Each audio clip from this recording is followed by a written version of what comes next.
লোকটা কমলা তুলছিল, কিন্তু যতই তুলছিল ঝুড়ি কখনোই ভরছিল না। শেষ কমলাটা তুলতেই হঠাৎ একটি লোমশো থাবারা সেটাকে টেনে নিয়ে গেল। একদিন একজন লোক বাগানে কমলা তুলছিল।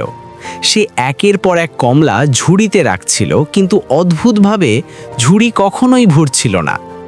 কৌতূহলী হয়ে সে নিচে তাকালো আর দেখল ঝুড়ির তলায় একটা ছোট্ট গর্ত। ঠিক তখনই শেষ কমলাটা হঠাৎ একটা লোমশো থাবা টেনে নিল। লোকটি তাড়াতাড়ি ঝুড়ি তুলে দেখল নিচে লুকিয়ে আছে বড় কানওয়ালা একটি ছোট্ট বানর। বানরটি ভয় না পেয়ে বরং একটি কমলা খোসা ছাড়িয়ে ভদ্রভাবে লোকটিকে এগিয়ে দিল। কিন্তু লোকটি কৃতজ্ঞ হওয়ার বদলে রেগে গেল। সে বানরটিকে ধরতে ঝাঁপিয়ে পড়ল। পরিস্থিতি খারাপ বুঝে বানরটি দ্রুত পালিয়ে গেল। লোকটি বেলচা হাতে তার সহকর্মীদের ডাকল এবং সবাই মিলে বানরটির পিছনে ধাওয়া করল। অনেকক্ষণ তাড়া করার পর তারা শুধু মাটিতে পড়ে থাকা কমলার খোসা ছাড়া আর কিছুই পেল না। হঠাৎ লোকটি তার পিছনে বানরের চিৎকার শুনল।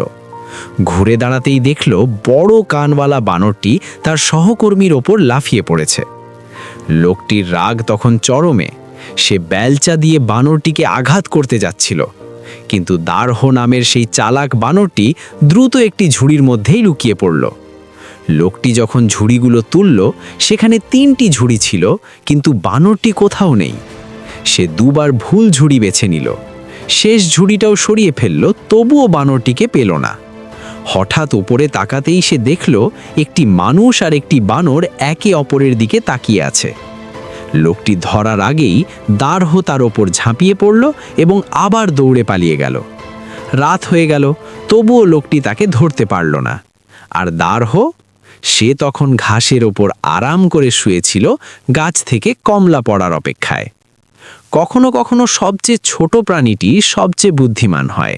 আর সেই দিন দারহো প্রমাণ করে দিল চালাকি শক্তির চেয়েও বড়।